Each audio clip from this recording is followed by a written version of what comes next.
The fog never leaves this place. It clings to the coastline like a memory you can't quite shake, rolling in from the Pacific with the persistence of grief. I've been living in this town for 3 years now, ever since everything fell apart, and I still can't tell if the mist is hiding me from the world or the world from me. My apartment sits above a music shop that closed down 6 months ago. The rent is cheap because nobody wants to live with the ghost of failed dreams beneath their feet. I keep my guitar in the corner, untouched for weeks at a time. Music used to be my language, but now it feels like trying to speak with a broken tongue. Sarah used to say I had a gift for finding beauty in broken things. She was right, I suppose. But when she left, when the accident happened, when everything that mattered got torn away in a single moment of twisted metal and shattered glass, I stopped looking for beauty altogether. Now I just exist in the spaces between silence and sound, waiting for something I can't name. The bookstore appeared on Meridian Street without fanfare, wedged between a coffee shop and a store that sells crystals to tourists. The sign read "Liminal Books" in faded gold letters, and something about the way the light caught the windows made me pause. I'd walked the street 1,000 times, but I'd never noticed it before. Inside, the air smelled of old paper and something else. Ozone, maybe, or the scent that comes just before lightning strikes. The shelves were packed with volumes I'd never heard of, their spines bearing titles and languages that looked almost familiar, but weren't quite anything I could recognize. The owner, a thin man with silver hair and knowing eyes, watched me from behind the counter without speaking. I found the manual tucked between a treatise on quantum mechanics and a collection of what looked like ancient poetry. The cover was simple black leather with silver lettering. Bridges of the Mind, a practical guide to interdimensional consciousness. The author was listed as Dr. Marcus Vail, though something about the name felt fabricated, like a pseudonym chosen to sound more credible than it was. The book cost $40, which was more than I usually spent on anything, but the silver-haired man accepted my crumpled 20s without comment. When I asked if he'd read it, he smiled in a way that didn't quite reach his eyes and said, "Some bridges are meant to be crossed only once." I carried the book home through the fog, its weight somehow heavier than it should have been. That night, I opened it to the first page and read words that would change everything. Consciousness is not confined to the boundaries of a single reality. What we call dreams are merely the shallows of an infinite ocean of awareness. The techniques were unlike anything I'd encountered in the few lucid dreaming articles I'd read online. This wasn't about recognizing dream signs or performing reality checks. This was about dissolving the barriers between waking and sleeping consciousness, about using the liminal state between dreams as a launching point into what the author called parallel planes of awareness. The first step was learning to maintain consciousness during the hypnagogic state, that twilight moment when the mind begins to release its grip on linear reality. I had to lie perfectly still while my body fell asleep, keeping my awareness sharp and focused, even as my physical form entered paralysis. The book warned that this process could take weeks to master, but I had nothing but time. For the first week, I failed completely. I'd either jolt awake or slip into ordinary sleep, waking hours later with no memory of the transition. But on the 8th night, something shifted. As I lay in the darkness, counting my breaths and releasing my attachment to physical sensation, I felt myself separate from my body like steam rising from water. I was still in my bedroom, but it was different. The walls seemed to breathe, expanding and contracting with a rhythm that matched my heartbeat. The fog outside my window had turned luminescent, glowing with a soft blue light that cast everything in ethereal shadows. When I tried to move, I discovered I could float, drifting through the air like I was underwater. The transition happened without warning. One moment I was in my transformed bedroom. The next I was standing in a place that couldn't exist. The sky above me was split down the middle, one half deep purple studded with silver stars, the other half a warm amber that pulsed like a heartbeat.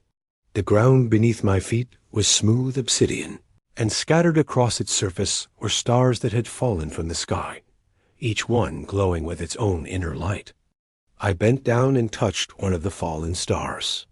It was warm, pulsing with energy that seemed to flow through my fingers and up my arm. The sensation was indescribable, like touching liquid music or grasping a piece of crystallized emotion. When I stood up, I was no longer alone. She emerged from the space between the two skies, walking toward me with a grace that seemed to bend reality around her. Her skin had the quality of water reflecting moonlight, shifting between silver and deep blue as she moved. Her hair was long and dark, but it moved as if stirred by winds I couldn't feel.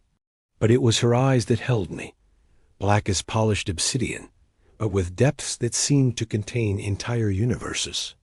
"You're not supposed to be here," she said, and her voice was like wind through crystal chimes. "Your kind rarely finds the bridges intact." "My kind?" I asked, though speaking in this place felt like trying to breathe underwater.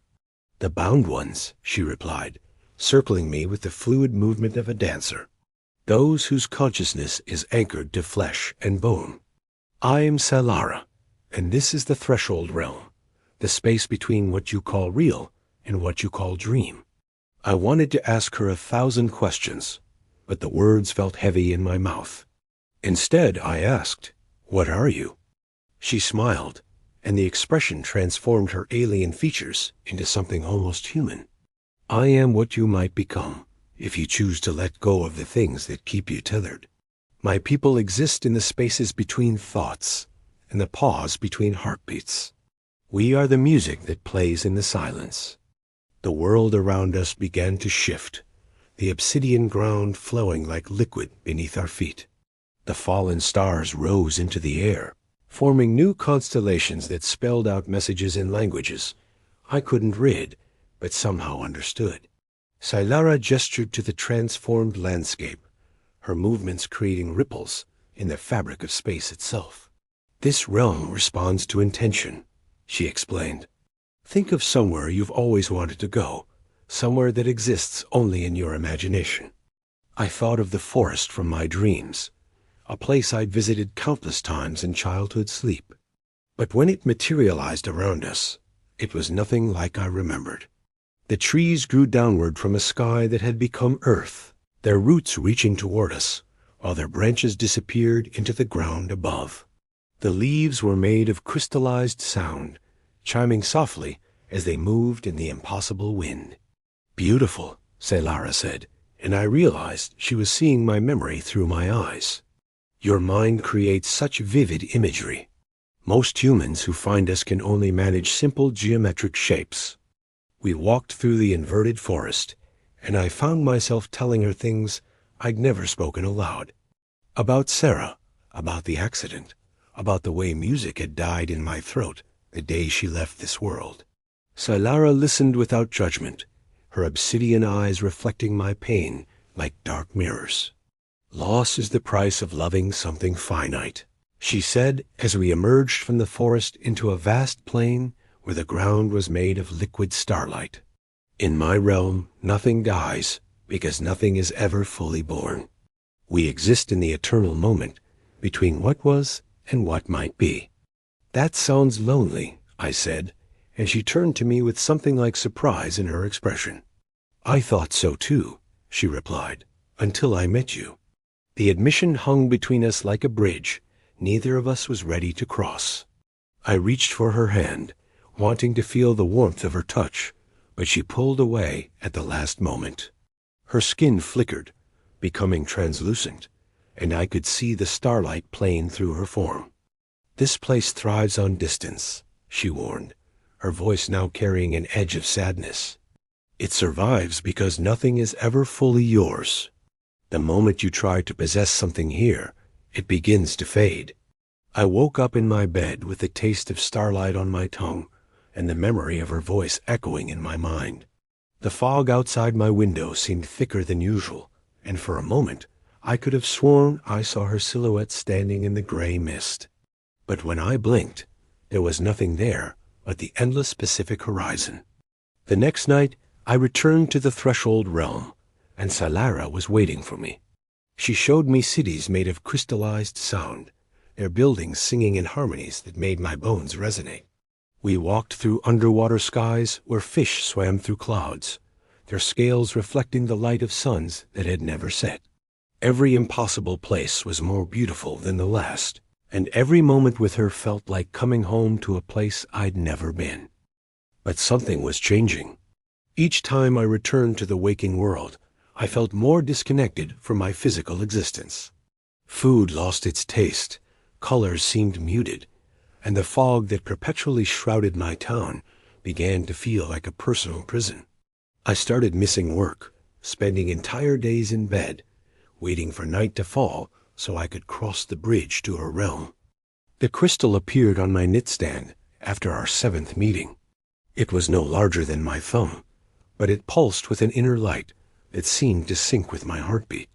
When I touched it, I could feel Salara's presence, as if she were standing just outside my peripheral vision.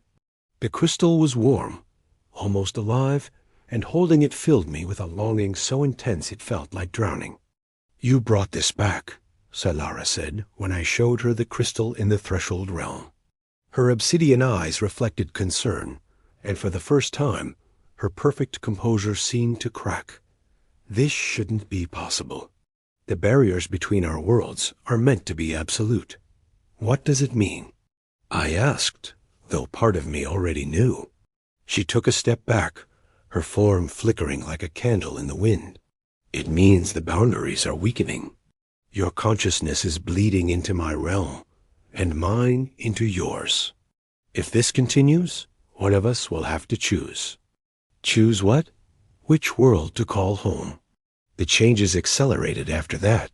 I began finding strange objects in my apartment, sand that sparkled with inner light, flowers that bloomed in impossible colors, fragments of the crystallized sound that made up the buildings in her realm. My reflection in the mirror started to look foreign, my eyes holding depths that hadn't been there before. Time became fluid. I'd think I was spending hours in the Threshold realm, only to return and find that days had passed in the waking world. My landlord left concerned messages. My few remaining friends stopped calling.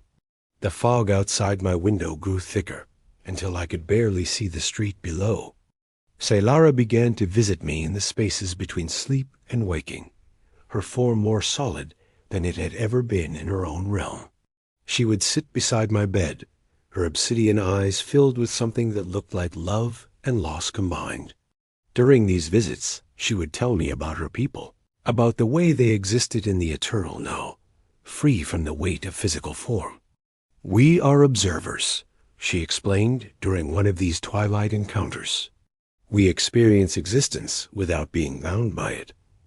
We love without possessing, create without destroying. But we can never truly touch, never truly hold what we cherish." "Is that why you're here?" I asked. "Because you want to touch something real?" She was quiet for a long moment, her form shimmering like heat waves rising from summer asphalt. "I'm here because you're transforming. The crystal is changing your mental frequency, aligning your consciousness with ours. Soon you'll be able to cross over completely. What happens to my body? It becomes an empty shell. But you become free."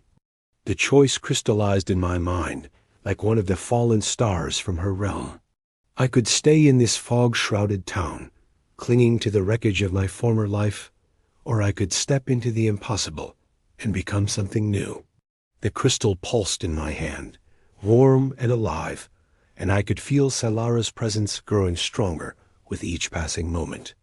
The night I made my decision, the fog was so thick I couldn't see the building across the street.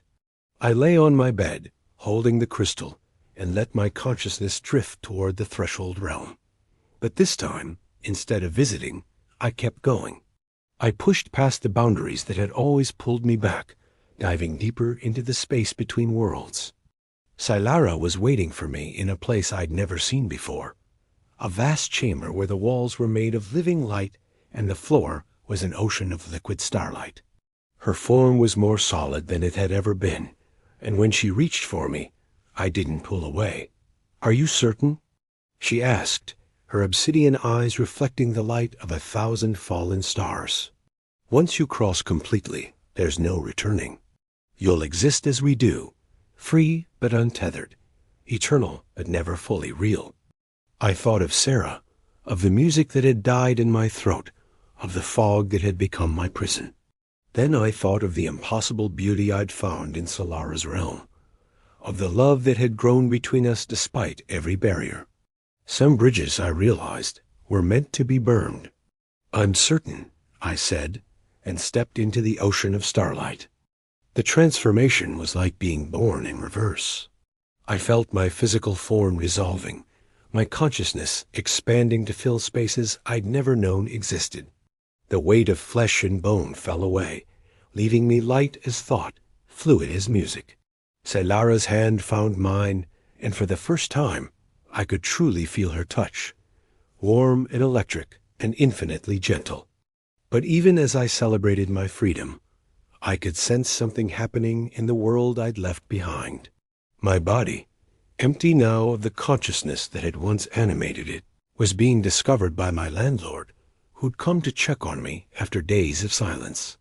I could feel the paramedics working over my still form, the confusion in their voices as they tried to understand what had happened. They found me in what they called a coma, though my brain showed activity patterns they'd never seen before. Doctors spoke in hushed tones about theta waves and delta rhythms, about consciousness existing in states that shouldn't be possible. But none of them could explain the crystal that lay on my chest, pulsing with soft light and rhythm with my heartbeat. In the threshold realm, Solara and I exist in the eternal now, free from the limitations of physical form. We dance through forests of crystallized sound, swim through underwater skies, and love without the fear of loss. But sometimes, in the quiet moments between wonders, I can feel the tether that still connects me to that empty shell lying in a hospital bed. The crystal continues to pulse, a bridge between worlds that remains open despite my transformation. The doctors monitor my vital signs, waiting for some sign of recovery, unaware that I've already awakened, just not in the way they understand awakening. My consciousness exists in two states now, simultaneously free and bound, eternal and finite. In the threshold realm, I am limitless, dancing with Solara through impossible landscapes. But in the waking world, my body lies still, the crystal on my chest the only sign that something unprecedented has occurred. Sometimes I wonder if I made the right choice. The love I found with Solara is real, but it exists in a space between spaces, beautiful but untouchable in its own way. We can be together without truly possessing each other, love without the weight of physical form. It's everything I thought I wanted, but it's also somehow less than what I'd hoped for. The fog continues to shroud my coastal town, rolling in from the Pacific with the persistence of memory. My body lies in a hospital bed, surrounded by machines that monitor the vital signs of a consciousness that has moved beyond their ability to measure. The crystal pulses on my chest, a fragment of impossible beauty that serves as proof that some bridges, once crossed, change everything. I exist now in the space between dreams and waking, between love and loss, between the finite and the infinite. I am free, but I am also bound. I am eternal, but I am also dying. I am with Solara, but I am also alone. Perhaps this is what transcendence really means, not the resolution of contradictions, but the ability to exist within them. The threshold realm stretches before us, infinite and beautiful and strange. Solara's hand is in mine, warm and real and impossible. We are together in a place that survives, because nothing is ever fully ours, and maybe that's enough. Maybe that's all any of us can hope for, to find love in the spaces between certainty, to touch the infinite in the moments between heartbeats. The crystal pulses, the monitors beep, and somewhere in the fog-shrouded town where I once lived, life continues without me, but I am not gone. I am transformed, existing in the eternal, now with the being I chose to love across the boundaries of worlds. It's not the ending I expected, but it's the one I chose. And in the space between sleeping and waking, between dreams and reality, between love and loss, that choice echoes through dimensions like music played on the strings of existence itself.